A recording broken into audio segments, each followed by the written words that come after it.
नमस्कार, मी भाऊ चौसेकर. तुम्ही बघत आहात प्रतिपक्ष. मित्रांनो, आजचा विषय आहे किंवा त्याचं शीर्षक आहे नाथाभाऊ आता शिडी लावा. असं मी का म्हणतोय तर तुम्हाला माहिती आहे की अलीकडेच आपली 40-45 वर्षाची भाजप या पक्षातली तपस्या विसरून आणि सोडून एकनाथराव खडसे हे राष्ट्रवादी काँग्रेसमध्ये सामील झाले होते. त्यांच्या स्वागतासाठी खुद्द शरद पवार उपस्थित होते आणि त्यावेळेला भाषण करताना आपण का भाजप सोडलं, आपण का राष्ट्रवादीमध्ये आलो, हे सगळं दुखणं नाथाभाऊंनी सांगितलेलं होतं. आणि त्यात कोणीतरी त्यांना डिवचलं की आता तुमच्याही मागे ईडी लावली जाईल, म्हणजे एन्फोर्समेंट डिपार्टमेंट काय डायरेक्टरेट, त्यांचा ससेमिरा एकनाथ खडसे यांच्याही मागे लावला जाईल असं डिवचलं होतं. तर तो धागा पकडून त्या राष्ट्रवादी प्रवेशाच्या वेळी बोलताना नाथाभाऊ म्हणाले होते की लावू देत ईडी माझ्या मागे, तुम्ही माझ्या मागे ईडी लावा, मी तुमच्या मागे शिडी लावतो. आता शिडी म्हणजे तुम्हाला माहिती आहे, आजकालच्या जमान्यात कॅमेरे डिजिटल हे इतकं झालेलं आहे की आपण खाजगीत बोलतो हे सुद्धा कोणीतरी चोरून स्मार्टफोनवर रेकॉर्ड करतो आणि मग त्याचा बाहेर बावरा होतो. त्यामुळे खाजगी बोलायची सोय राहिलेली नाही. त्यामुळे मग ते खाजगी चित्रण आणि रेकॉर्डिंग, आवाजाचं रेकॉर्डिंग जे केलेलं असतं ते सीडीवर घेतात किंवा त्या पेन ड्राईव्हवर घेऊन कोणालाही देतात. त्यामुळे नाथाभाऊ सीडी लावीन म्हणाले, याचा अर्थ भाजपतल्या अनेक नेत्यांच्या भानगडी आहेत, त्याच्या सीडी काढून आपण बबरा करू असं काहीशी धमकीच नाथाभाऊंनी दिलेली होती. अर्थात ते म्हणाले होते की मला काही ईडी वगैरे माझ्या मागे कोणी लावू शकत नाही, पण लावलं तर मी त्यांच्या मागे सीडी लावून. आणि आता योगायोग असा आहे की नाथाभाऊ अजून राष्ट्रवादीमध्ये सेटल झालेलं नाही. एवढ्यात त्यांच्या मागे आपलं ईडी म्हणजे एन्फोर्समेंट डायरेक्टरेटची नोटीस लागलेली आहे. याविषयी गेले 2-3 दिवस गदारोळ चालू आहे. हळूहळू उडत बातम्या येत आहेत. जेव्हा ही पहिल्यांदा बातमी आली तेव्हा नाथाभाऊंनी इन्कार केला होता, मला काय अशी ईडीची नोटीस मिळालेली नाही. पण तो दिवस मावळता नाथाभाऊंनी कबूल केलं की आपल्याला ईडीची नोटीस आलेली आहे. त्यांना ज्या कारणासाठी मंत्रिपद सोडावं लागलं त्या संदर्भातली ही नोटीस आहे. तुम्हाला आठवत असेल मित्रांनो, तर 2014 साली शिवसेना आणि भाजप युती मोडली, त्याचं सगळं श्रेय हे कसं आपलं आहे हे नाथाभाऊ वारंवार सांगत होते. 2014च्या विधानसभा निवडणुकीसाठी अर्ज भरायच्या तारखा सुद्धा आल्या आणि 2-3 दिवस अर्ज भरायची मुदत राहिली असताना युती मोडली गेली. आणि ती युती मोडल्याची घोषणा, जागा वाटप होत नसल्यामुळे युती मोडल्याची घोषणा ही एकनाथरावांनी केलेली होती, नाथाभाऊंनी केलेली होती. आणि त्यानंतरच्या काळात जेव्हा सगळ्यात मोठा पक्ष म्हणून भाजप निवडून आला, बहुमत हुकलं असेल, पण त्यांनी अल्पमताचं सरकार बनवलं आणि त्यांना म्हणजे भाजपला राष्ट्रवादीने बाहेरून पाठिंबा घोषित केला होता. त्या बळावर त्यांनी अल्पमताचं सरकार बनवलं. ते सरकार झाल्यानंतर पुढे त्याला स्थैर्य यावं म्हणून शिवसेनेलाही सरकारमध्ये सहभागी करून घेण्यात आलं. 12-13 मंत्रिपदं देण्यात आली. पण तरीही दुखावलेली शिवसेना सामनामधून रोजच्या रोज भाजपवर तोफा टाकत होती. भाजप प्रणित युती सरकारवर पण तोफा टाकत होती. तर त्यावेळेला वारंवार नाथाभाऊ ही भाषा करत होते की शिवसेना फुटली असती, युती मोडायची ताकद कोणात नव्हती, युती मोडण्याची हिंमत मी केली, केंद्रीय नेतृत्वाने विचारलं तर युती मोडण्याची हिंमत मी केली वगैरे वगैरे. पण त्यांच्या अपेक्षेप्रमाणे भाजपच्या पक्षश्रेष्ठींनी त्यांना काही मुख्यमंत्रीपद दिलं नाही. मुख्यमंत्रीपदाची माळ त्यांच्या गळ्यात पडली नाही. जेव्हा कोण मुख्यमंत्री होणार अशी घासाघीस चालू होती त्या नाथाभाऊंच्या समर्थकांनी खानदेशात अनेक ठिकाणी मिरवणुका वगैरे काढल्या होत्या, देवाला नवस केले होते, पण ते पावले नाहीत त्यांचे देव.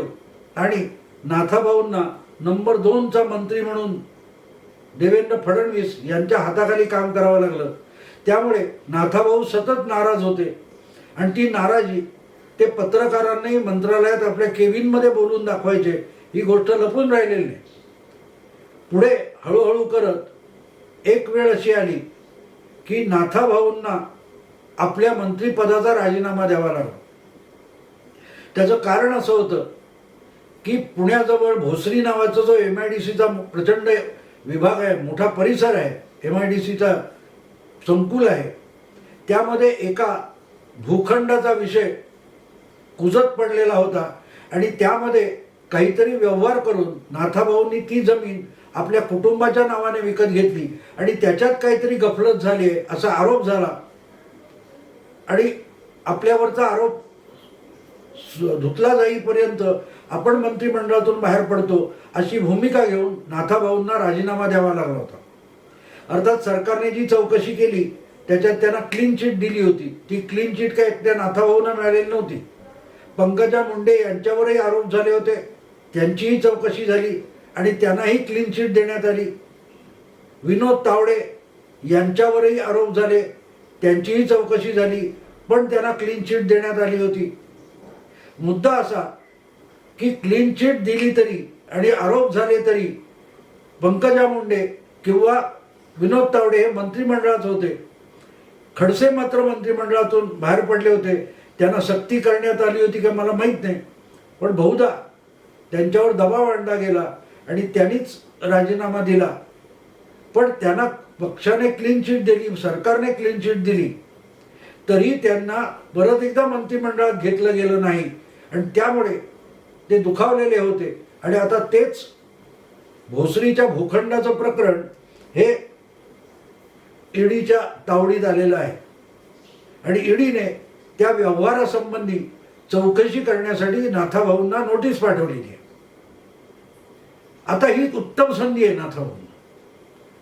ते रोज इतकी वर्ष मंत्रिमंडळात असताना, मंत्रिमंडळातून बाहेर पडल्यावर आणि आता राष्ट्रवादीत गेल्यानंतर जे काय पत्रकारांशी बोलतात, रागारागाने बोलतात, धुसफुसल्यासारखं बोलतात, ते सगळं खरं करून दाखवण्याची सर्वोत्तम संधी ईडीने नाथाभाऊंना दिली आहे असं मी मानतो. मुद्दा इतकाच आहे, नाथाभाऊ ती संधी घेणार का? आणि ही त्यांचीच भाषा आहे की माझ्या मागे ईडी लावली तर मी त्यांच्या मागे शिडी लावली. ते आता ज्या काय शिडी असतील तुमच्याकडे त्या बाहेर काढण्याची वेळ आली. अर्थात अशा धमक्या प्रत्युत्तर देताना अनेक जण देतात. तुम्हाला आठवत असेल तर जेव्हा प्रताप सरनाईक यांना ईडीने बोलवलं की त्यांच्या घरावर आणि कार्यालयावर छापे घातले, त्यांच्या मुलाला ईडीने सोबत घेऊन गेले होते, तेव्हा शिवसेनेच्या प्रवक्त्यांनी सांगितलं होतं मी पण भाजपच्या 100 नेत्यांची प्रकरणं देतो, त्यांना पाठवा ईडी नोटीस. आणि त्यावेळेला देवेंद्र फडणवीस भाजपचे नेते आणि विरोधी पक्षनेते विधानसभेतले यांनी स्पष्टपणे सांगितलं होतं ताबडतोब काय असतील भाजपच्या नेत्यांची प्रकरणं तर ती ताबडतोब जाहीर करा आणि त्याचा पाठपुरावा भाजप किंवा देवेंद्र फडणवीसच करेल हे फडणवीसांनी सांगितलं होतं.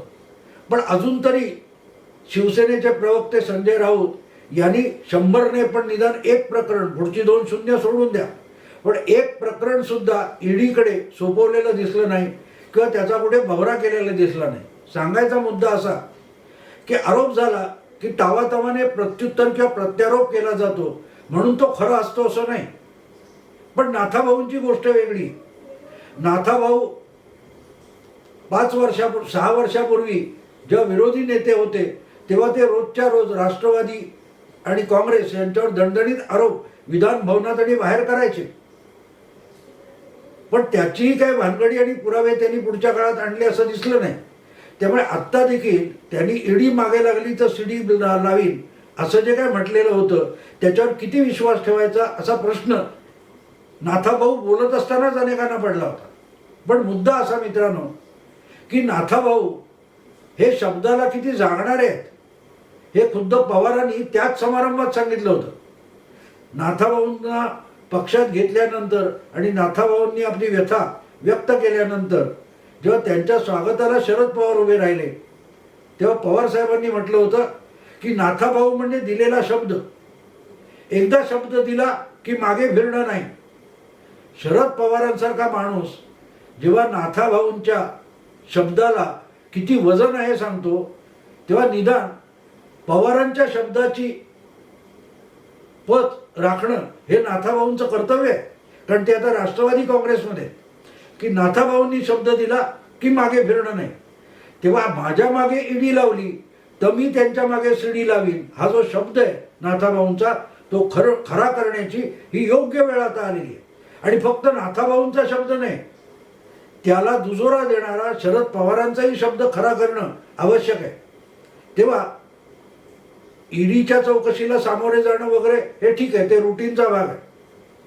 पण ईडीला जी काय आवश्यक आहे ती उत्तरं देऊन नाथाभाऊंनी थांबता कामा नये.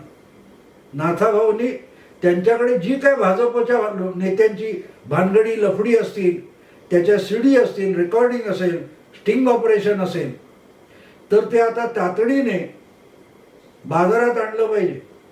नसेल तर मग शरद पवारांच्या शब्दाला किंमत राहत नाही.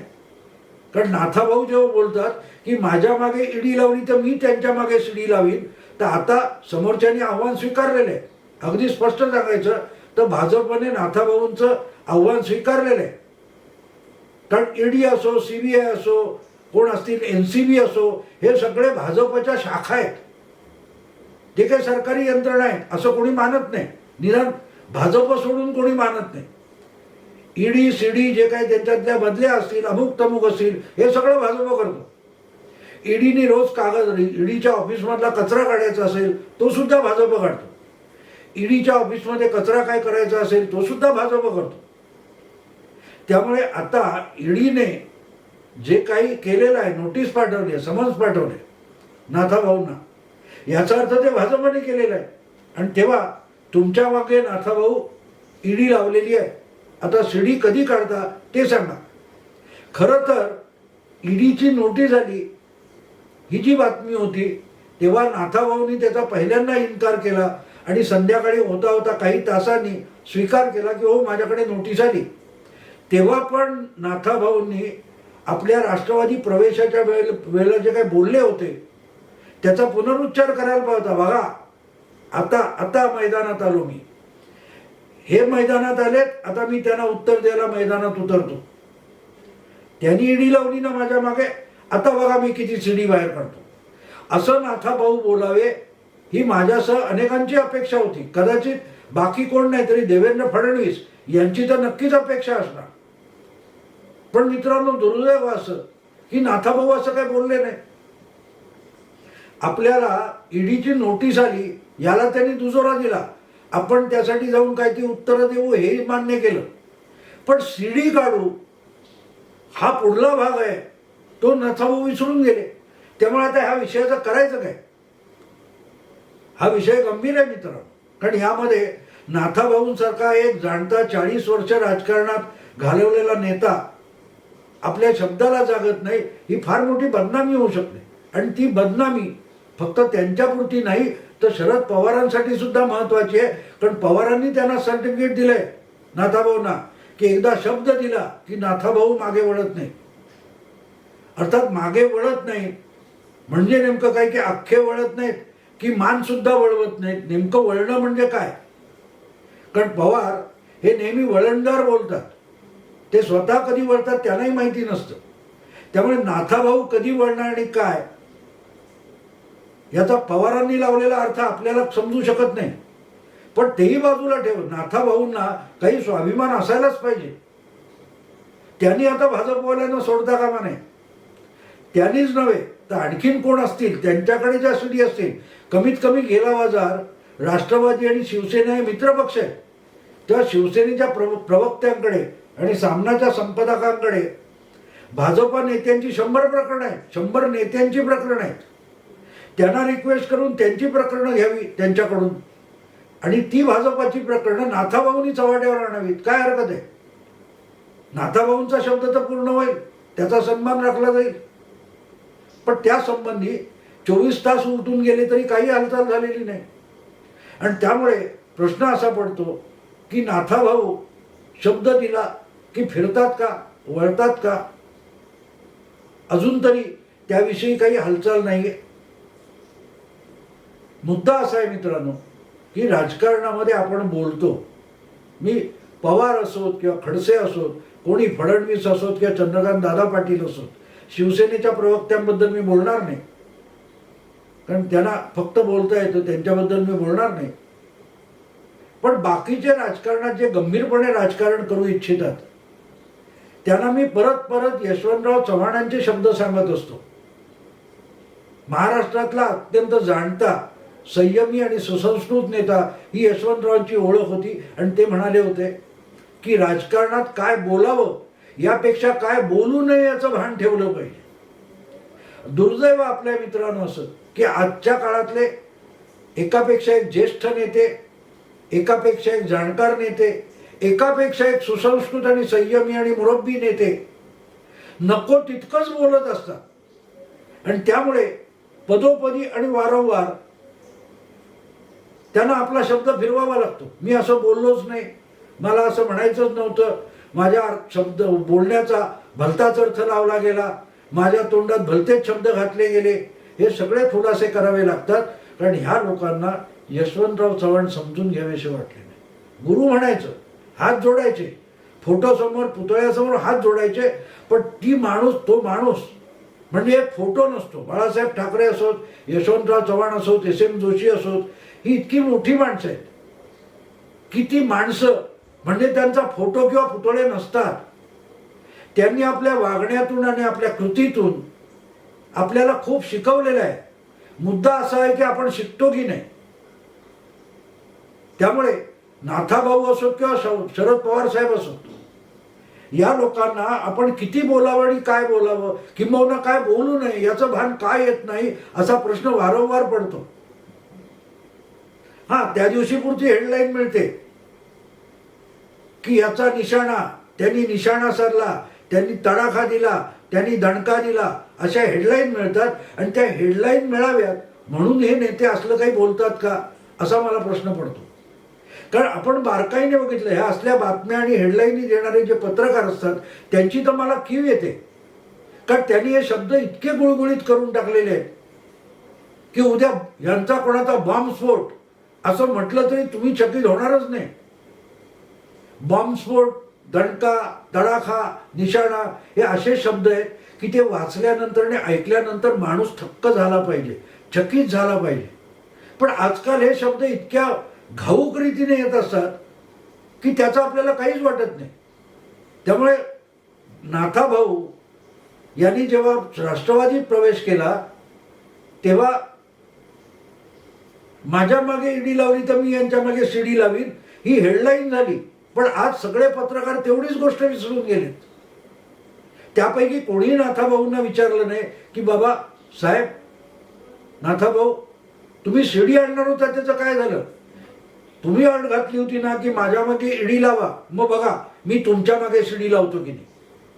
मग आता तुमच्या मागे ईडी लावलेली आहे, मग सीडी कधी आणणार?